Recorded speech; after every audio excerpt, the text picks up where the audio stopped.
Kamusta po muli mga kababayan, mga katambay? Si Kamanong po, nagbabalik po muli para po magkomento po sa inyo dito po sa Tambayan Makabayan. Magandang umaga po muna, tanghali, hapon, gabi. Madaling araw po sa ating lahat, saan man sulok ng ating bansa o mundo tayo naroon. Naway maingatan po tayong lahat mga kababayan. Umpisahan na po natin, samahan niyo po ako. Komentuhan po natin itong nakakalungkot po na balita. Sa kabila po ng napakaraming problema ng ating bansa, kahirapan, siyempre po napakataas ng mga bilihin, bayarin natin at kawalan ng trabaho. Hirap na hirap makapag-produce ng trabaho ang ating gobyerno sa ngayon.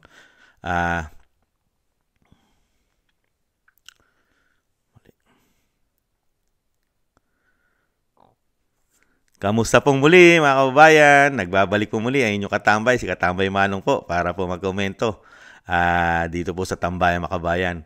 Magandang umaga po, tanghali, hapon, gabi. Madaling araw po sa ating lahat, saan masulok ng ating bansa o mundo tayo naroon. Naway maingatan po tayong lahat mga kababayan. Ito po, umpisa na po natin, komentuhan po natin itong pahayag po ng balita, nakakalungkot po. Dahil po nakatutok din po ang mga investor po, ang mga investor po napapasok daw sa ating bansa at yung mga investor sa ating bansa ay talagang nakatutok po dito po sa impeachment ng Vice President at nanganganib daw po na mag-alisan ng mga investors sa ating bansa mga kabayan kung mai-impeach nila ang Vice President. Pero dito naman po sa kabilang balita, komentuhan din po natin ang pahayag naman po ng Presidente ng Pilipinas dito po sa impeachment ng Vice President ay parang okay na okay po ang ginagawa ng Senado mga katambay. At mukha po yatang siya mismo ay hindi pipigilan ito. Dahil alam naman po natin mga katambay, taliwas sa sinasabi ang ginagawa ng Pangulo. Noong mga panahon na nakaraang taon ay hindi siya pabor sa impeachment. Pero ngayon mga katambay, ay pumapabor na po yata ang Pangulo. Alam naman po natin yan na ang Pangulo ay hanggang salita lang naman. At yan naman po ang kanyang pagtanaw ng utang na loob sa isang Vice President Sara Duterte na para po siyang walang confidential fund mga kabayan at parang walang issue ng korupsyon ng kanyang administrasyon na kailangan po yata pagtakpan itong issue na dinadala nila sa Vice President dahil sila po yata ang napakaraming karga-karga na issue pagdating sa korupsyon. Hindi po ba? Ito po, pakinggan po muna natin itong balita sa mga investor, mga katambay, na nanganganib po ang ating bansa. Pakinggan po natin.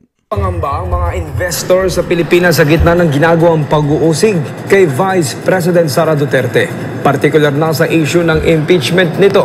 Ayon sa isang eksperto, sakali raw na mapatalsik ito sa pwesto ay nanganganib na nawalan o mawalan ng mga mamumuhunan sa bansa. Si Veril Parba magpabalita.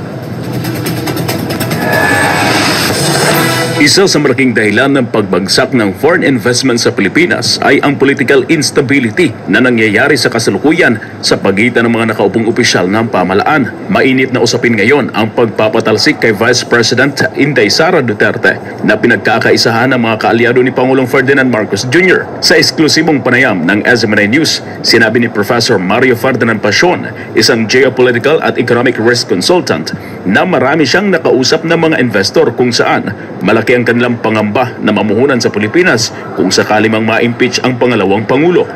Recently lang, may mga kausap akong foreigners, natatakot sila kung sino yung papalit. Halimbawa, ma-convict si Vice President Sara, ay kinakabahan yung mga investors. Sino yung papalit? Hindi namin kilala sino ba yung papalit.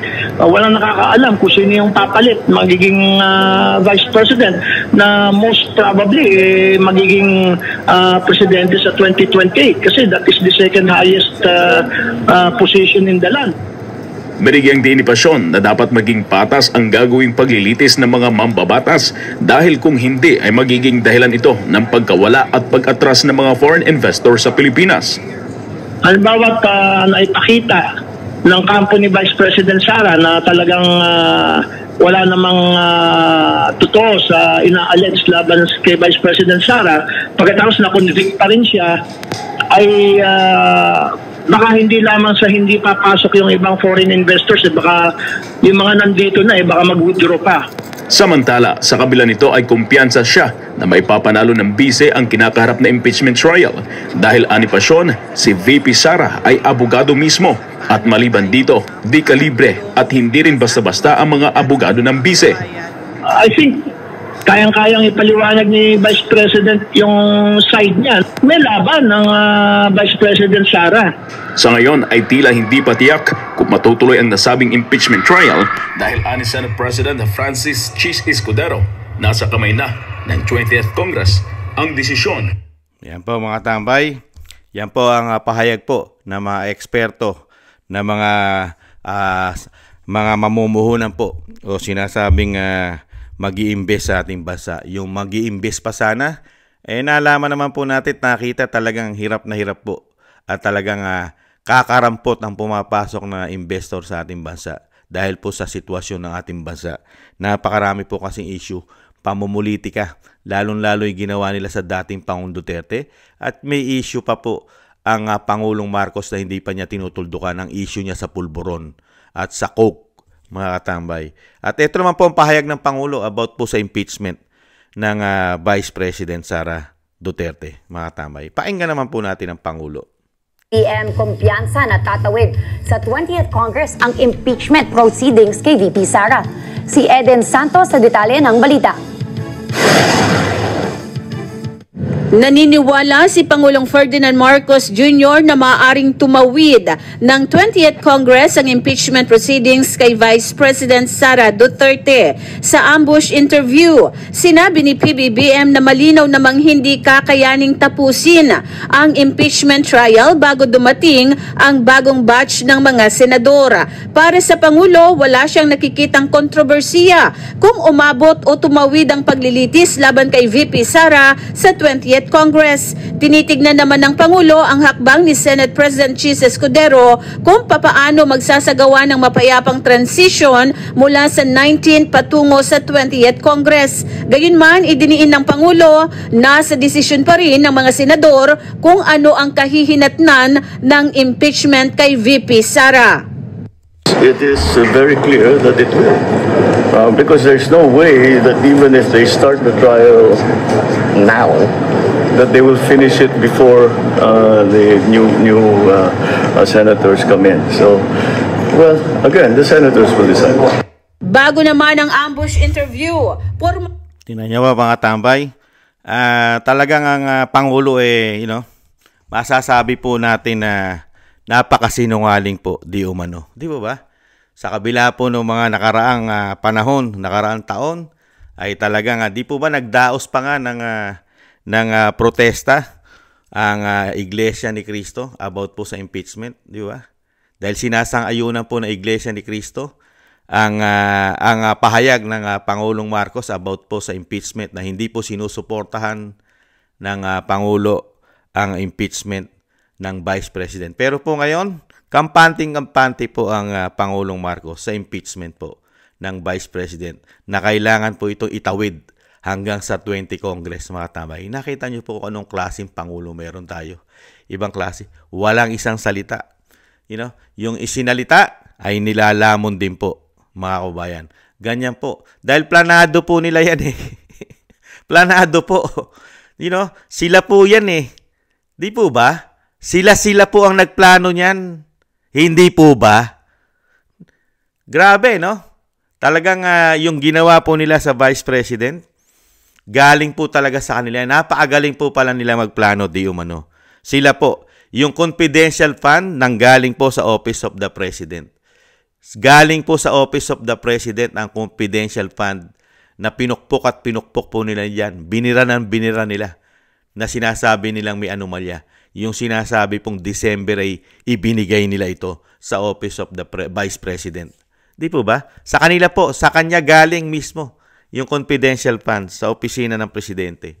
Kaya nga po kung iisipin mo, planado po talaga nila lahat yata ang ginawa nila. Kasama mismo. At meron po yata talagang basbas at proteksyon ng Malacanang, di umano. Bakit? Tama po yung sinasabi ng kabila ng kabilang balita di po ba? Na talagang pinagkakaisahan ng mga kaalyado ng Pangulong Marcos ang VP Sara. Lumalabas po totoong-totoo pala. Dahil mismo ang Pangulong Marcos ay suportado ang ginagawa ng Senado at ng Kongreso sa impeachment ng Vice President.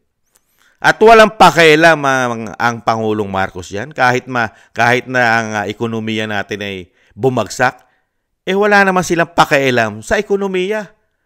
Ang pakialam po ng gobyerno natin ngayon ay mapabagsak at mawala na sa politika ang mga Duterte. Di po ba? Kahit nga po doon sa tatay, sa dating Pangulong Duterte, ano po ba ginawa nila ron?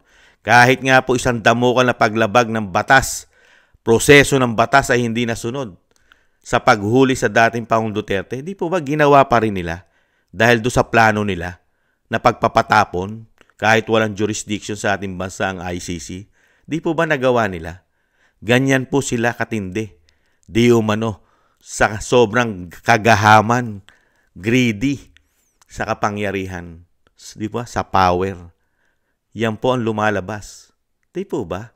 Wala silang pakialam kahit ang mga investor ay natatakot, nag-aalangan kahit yung mismong mga investor na sa ating bansa na natitira ay may posibilidad pang mawala dahil dito sa ginagawa nila impeachment sa Vice President. Dahil nga po dito sa sobra po, sa sobrang kagahaman na gustong maging Vice President at susunod na Pangulo ng bansa. Di po ba? Ganyan po katindi. Yung pinagkatiwalaan, binoto ng mahigit 32, 32 million mahigit na mga Pilipinong botante ang nagtiwala at binigyan ng tiwala ang isang Vice President na maglingkod sa atin. Ngayon lumalabas, itong mga greedy at gahaman lamang sa politika at sa power ang magpapatalsik sa isang Vice President na alam naman po natin at alam na mga eksperto na malinis ang record ng Vice President at kayang-kaya niya itong ipaliwanag dahil siya po isang abogado. Ang masakit lang po nito, kung siya po'y pagkaisahan dahil ito po'y planado po pala nila, di umano. Kahit malinis ang mga ebidensya na kayang sagutin ng Vice President ang kanyang mga pondo, kung paano ito ginastos sa mga Pilipino. Pero sa kabila nun, dahil nga po ito ay sobra po ang ginagawa po ng kaalyado ng Pangulo sa pagpapabagsak, baka po hindi na po nila katigan ang mga ebidensya na ilalatag ng isang Vice President. Ay hatulan na nila. Hindi kaya. Dahil ito po talagang napakatagal na pala nilang pinagplanuhan pala. 2022 pa lang, nung umpisahan nila ang confidential fund na galing mismo sa opisina ng Presidente, ang confidential fund ng Vice President. At ito na rin ang naging mitya sa ginawa nila. Kaya talaga palang maisusumpa mo di umano ang isang Pangulo na tinulungan mo maging Pangulo ng bansa sa suporta ng mga Duterte, lalo-lalo ng Vice President. Na kailanman ay hindi nanalo nung siya'y tumakbong Vice President na kalaban si Leni Robredo dahil hindi niya makuha ang suporta ng majority ng mga Pilipino, lalong-lalo sa Mindanao at Bisaya. Di po ba? Kaya po talagang nabudol po talaga ang mga Pilipino pala. At lalong-lalong nabudol ang mga Duterte at ang Vice President. Matindi po pala. Planado po pala talaga nila na pag sila ay nakabalik sa kapangyarihan, kahit po pala ang mga nakatulong sa kanila ay kaya po pala nilang ipatapon at burahin sa politika dahil dito sa kapangyarihang bumalik at nakabalik pala sa kanila. Unbelievable. Anong klaseng tao meron tayo ngayong Pangulo? Pagka ganito po pala ang kanyang mga diskarte bilang leader. Di po ba? Ikaw mismo, kasama ka pala, di umano, sa mga nagplano para pabagsakin ang Vice President. Ngayon, sa'yo pa mismo, ikaw pa mismo, mas sinusuportahan mo pa ang kaalyado mong mga senador, speaker at kongreso, kisa rito sa tumulong sa'yo, makabalik ka sa Malacanang, maibangon muli ang inyong apelidong Marcos. Di po ba? Mas kinatigan mo dahil sa power, ibang klase. Ganyan pala tumanaw talaga ng utang na loob, pagpapasalamat ang lahi nito. Ipalibing ang kanyang ama sa libingan ng mga bayani, binigyan ng respeto. Di po ba? Nirespetong muli, dinala sa kabila ng napakaraming issue ng kanyang ama. Di po ba? Pero nanindigan ng isang Duterte na pinatapon sa Netherlands, sa The Hague, sa ICC. Nitong pamilya na ito. Ngayon, ang Vice President naman po ang tinatrabaho. At pabor na pabor po ang Pangulong Marcos na talagang yan ay tuloy-tuloy na gawing yung impeachment hanggang 20 Congress hanggat maaari. Ay talagang pag-usapan at litisin ng Vice President. Ang tanong, sino po ba talaga ang tunay na magnanakaw sa ating bansa? Sino po ba talaga, mga kababayan? Sino po ba talagang korap na gobyerno, mga kababayan? Ang opisina po ba, ang gobyerno po ba ng Pangulong Marcos ang korap? O itong opisina ng Vice President ang korap? Sino po ba talaga? Ang napakaraming korupsyon. Sige nga, pinagbibintangan nila ang Vice President. Confidential pa. Walang batas na makapagsasabi. Dahil confidential nga. Hindi pa nga nila isinasa batas na dapat pwede nilang kalkalin at imbestigahan ang confidential intel fund. Di po ba? Confidential. Dito mo i-impeach. Confidential. Na lahat sila ay merong confidential. Meron din po sila mga confidential fund Malalaki pa sa Vice President. Ubod ng lalaki. Pero ang kailangan buksan at kalkalin yung confidential fund ng Vice President. Yung sa kanila hindi. Nakita niyo po. Talagang ibang klase po ang ginawa nilang pamumulitika sa mga Duterte, lalong-lalo sa Vice President. Di po ba? Yung politically motivated na kitang-kita mo. Di ba? Demolition job. Kitang-kita mo. Oplan Horus, di umano. Kitang-kita mo pa rin sa kanila. Sa pinagagawa nila. Ganyan po katindi. Itong gobyerno na pumasok sa ating bansa. Napakaraming problema. Di po ba? Yung mga pinangakong proyekto. Mismo si Senador J.B. Ercito, sinabi niya, sinayang ang momentum na makakatulong sa ekonomiya ng bansa at lalong-lalong makapagbibigay pa ng mga trabaho sa mga Pilipino. Di po ba yung mga build? Wala. Yung mga magkukonekta sa NCR to Bicol, yung train, ganun din sa Mindanao, yung mga railway, yung mga train, di po ba? Wala. Tutok lang tayo sa Duterte, sa Vice President, at sa dating Pangulong Duterte. Mr. President, nasaan na rin ang pinagmalaki mo? Wala. Yung pinagmalaki mo, isang damukal na biyahe, travel, nasaan na yon? Nagtatanong na si Kamanong, nasaan na yung mga pinangako mo na napakaraming investor na papasok sa ating bansa? Nasaan na ang makikreate ng isang damukal na trabaho sa ating bansa? Yung sinasabi mo na napakaraming pledge, pangako ng mga bansang pinuntahan mo. Isang damukal na biyahe. Na, ano na po? Nakinabang po ba ang Pilipino? Parang wala. Tulog na tulog po yata ang mga investor. Hindi na po yata pumunta sa Pilipinas. Hanggang pangako na lang. Yung ibang nagpaplano at meron pa tayong natitirang mga investor sa ating bansa, ay may posibilidad pang mawala. At may posibilidad na hindi na pumunta sa ating bansa dahil sa impeachment na gagawin nila sa Vice President. Paano? mas pinagtitiwalaan ng mga investor po yata ang Vice President kisa sa Pangulo po ng ating bansa. Mukhang ganun po ang lumalabas ngayon, mga kababayan. Mas may tiwala ang mga investor sa isang Vice President kisa sa Pangulo ng bansa. Hindi kaya? Nagtatanong lang si Kamanong. Kung paniniwala ng mga investor ang issue ng Pangulo, baka nga hindi pagkatiwalaan, mga kababayan. Bakit? May issue ng pulburon May issue na sumisinghot daw ng coke. At pati ang asawa may issue rin ng pulburon sa ibang bansa. Nakita niyo po? Paano pagkakatiwalaan ng mga investor yan? Mismo yung pamilya mo, asawa mo, may issue rin sa Amerika. At ikaw ay may issue rin bilang Pangulo ng pulburon at coke. Di po ba? Sino magtitiwala sa iyo?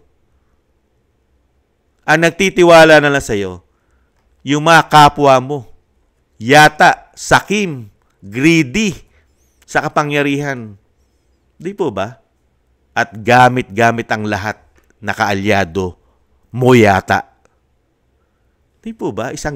Lahat na po pinagkaisa na po nila. Ipinagsama-sama na po nila ang puwersa para sa pagpapabagsak sa mga Duterte. Lalo-lalo ngayon sa Vice President. Di ba? Pati makakaliwa, kasama na nila. Pati media, kasama na yata nila. Di po ba? Pati yata mga drug lord, mga oligarko, nagpipinas yata dyan. Di kaya? Di po ba? Pati yata mga smuggler.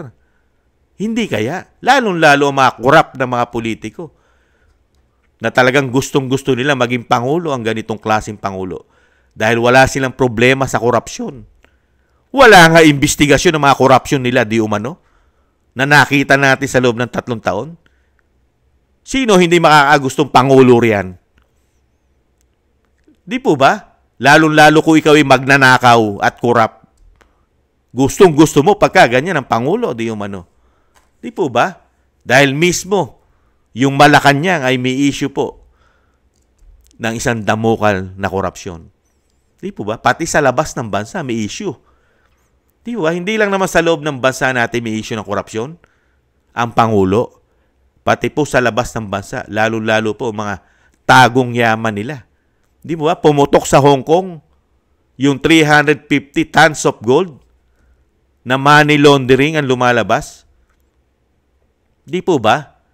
Nagkakahalaga daw po ito ng hindi bababa sa 100 bilyong dolyar yung ginto, tuni-tunilada sa pamilya Marcos daw po.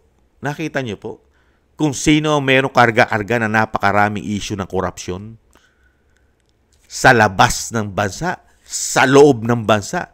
Pero ang kailangang i-impeach ang Vice President, napakarami nilang pinagtatakpan ang administrasyon natin ngayon. Isang damukal ang kanilang dapat pagtakpan para po hindi mapag-usapan.